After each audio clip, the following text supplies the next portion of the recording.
Hello, everybody. Good afternoon, and welcome to the Frank Fernandez Show. It's live over here, May 24th, 2010, live from the Lizard Pit.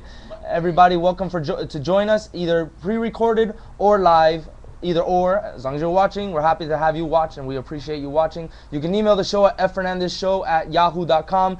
You can instant message us at ffernandezshow on AOL Instant Messenger. You can instant message me on Facebook. We have a Frank Fernandez Show group.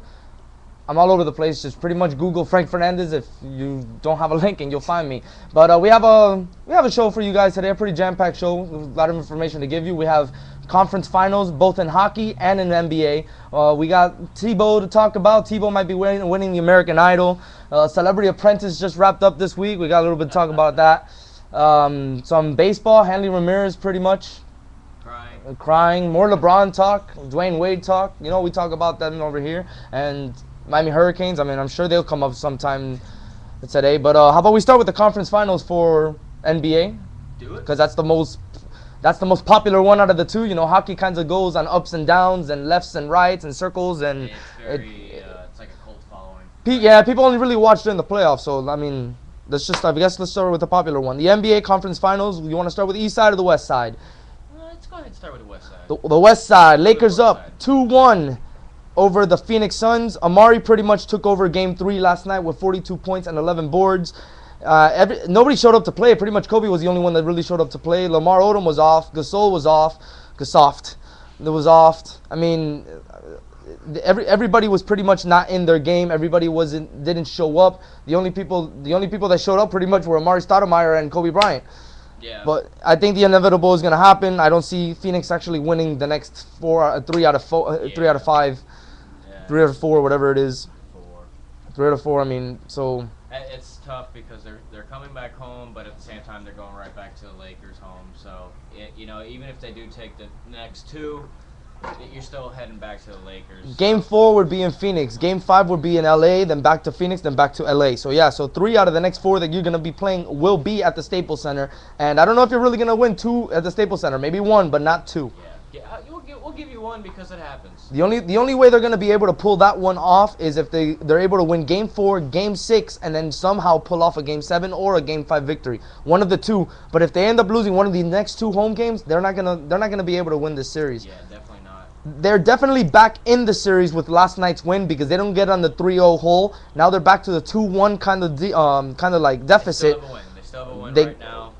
That's all you can say right now. Phoenix, step it up. Stoudemire, you had a great game. Nash, where were you? Kind of expected more from you last night, but well, he played the point guard role in an NBA series and an NBA team, was just to direct everybody, and he was able to find Stoudemire. Stoudemire, remember, wasn't anywhere to be found Game 1 or Game 2, so at least he stepped up because Stoudemire's triple doubles were looking like 11 points next to Lamar Odom's 19 points, 21 points, and he wasn't looking all that, especially when he was looking real. I mean, he was looking like a child on defense because everybody was just running around him. No problem. It kind of gave me a scare that if Miami wanted to go after this guy in the offseason, he's not going to be able to defend anybody in the post. Well, I think it's more of an attitude at that point in time. He's having a bad game, and he's just like, whatever, let's get this game done with. Maybe next game I'll do better. Yeah, I think that's more or less his kind of attitude that he's going with. Like, he knows when he's having a bad day, and he just gives up, which is scary because we kind of do want him in Miami if certain things happen with other people that don't happen. So you don't want to say it, huh? You don't want to jinx the fact now? Well, no, it's just, you know I'm going to bring it up later in the show, so you might as well talk about it. No, because it's going to be later in the show anyways. So what David's doing is giving you guys a teaser right now. Yeah. Ustream live show teaser. That's what he just gave you, a teaser. All right, so I mean, yeah, it kind of worried me about seeing Stoudemire playing like that Game 1 and Game 2. I didn't want to think about him in the offseason. I was aiming toward Bosch or the other one. Next. Okay. East side. East side. So Orlando's down 3-0 to the Celtics. Who saw that one coming? No. Me or David definitely didn't, because I called Orlando all over the Celtics. In fact, I thought it would probably be the other way around. 3-0 Orlando. We thought it was going to be 3-0 at this point in time in the other team's favor, but wow, you have to give it to Boston, dude. They've been playing their hearts out. I mean, Boston has been playing good, but the Magic are living up to their name. Magic. They have pulled the disappearing act of the century. Where is their offense? I pulled on to the end of the third quarter yesterday, and Orlando had 55 points, or the day before yesterday, Saturday night. Yeah, Orlando had 55 points at the end of the third quarter. Are you serious? That's what Orlando usually has at the end of the second quarter. So that means that they just totally sat down for a quarter and just let Boston take practice shots. Oh yeah, and they just kept running up and down the field, getting tired. Yeah, I can't believe what they actually did. 3-0, and like Howard hasn't been doing his job. It's just everything's been off the past 3 games. That's not good. Orlando's looking like a superhero, all right? They whoop ass first and second round, take the team's powers, and then use them in the third round. In this instance, the team's powers that they took would have been suckiness. And now they're using this power, and they're really being sucky against the Boston Celtics. Yeah, you just made me think of, what's that movie? NBA Jam. Oh, man. Space Jam. Space Jam, there we go. When they hold the balls and they take the Larry Johnson, Patrick Ewing, who else was that? Sean Bradley, Muggsy Bogues, Yeah. and there was one more. That really tall dude. Charles Barkley. Oh, yeah. Sean Bradley was the tall dude from the Sixers. Oh, my Space goodness. Jam. Jordan. That's all for the ball. We're gonna suck or we're gonna be good, guys. You know what I mean? Let's be good. Going back to Orlando and the Celtics, Rondo. It's just if I see now, I think I'm gonna go head towards Boston, back towards Boston side, because I don't want the Lakers to win the championship yet again. No, so I think I want to. Maybe we can do like one yes, one no. One yes. This is gonna be the third year in a row now that they're on the verge of a head-to-head collision to meet back in the finals for the third straight year. Is that good for the NBA though, having the same exact 2 teams?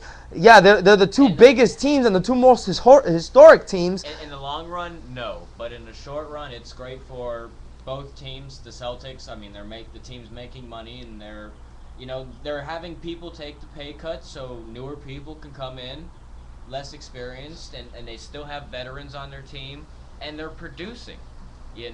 They're just flat out producing. I'm getting tired of seeing the Lakers in the championship, but I am also getting tired of seeing Boston in the championship. Well, see, the thing about Boston is that they weren't in the championship for so many years. So I mean, now they're getting their thing. The Lakers had their run in the 90s, and now they're back again 2000, and they kind of did it in the early 2000 because I think they won the championship like 2000, 2001. So now they're going back in it, right? So they've had like 4 championships this last year. This last decade. So, I mean, it's more boring to see the Lakers in the championship every single year. I'd rather see Boston now in it because at least it's only been 3 seasons now. Now that's it. After next season, I don't want to see them anymore. Yeah, exactly. I think if this is what it's getting down to, I think they should just skip the playoffs and just automatically, if the Lakers are in playoffs and if Boston's in the playoffs, it's like they're obviously going to win. What's the point of even watching the playoffs? But then again, you can pull the same argument for the Bulls in the 90s. The Bulls went to the finals 6 times that decade. Yeah, but 6 championships. They were also a dominating force. Neither one of these teams has been quote unquote dominating for 3 years. Right. Well, I mean, Lakers Boston was was in the early 90s. in the late 90s. Late 90s when Shaq and Kobe and right. They were stacked. Early 2000. They ran it. So right. That was exciting. Who could take them down? Can't disagree with you. I can't disagree with you. But when it's the same 2 powerhouses that do mediocre in the season and then just they step it up in the playoffs, or they need to step it up. That's how you win championships.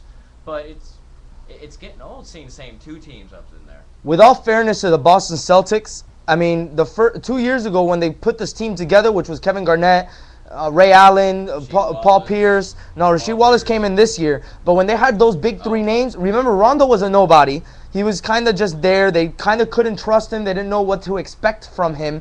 So they were still good. Last year they were they're getting older. They're definitely on the decline of their careers. So they are getting older. But last year, they're getting a little older. They were in injuries because maybe they're getting older or not proper training or whatever the excuse you want to use is. Wearing the wrong shoe.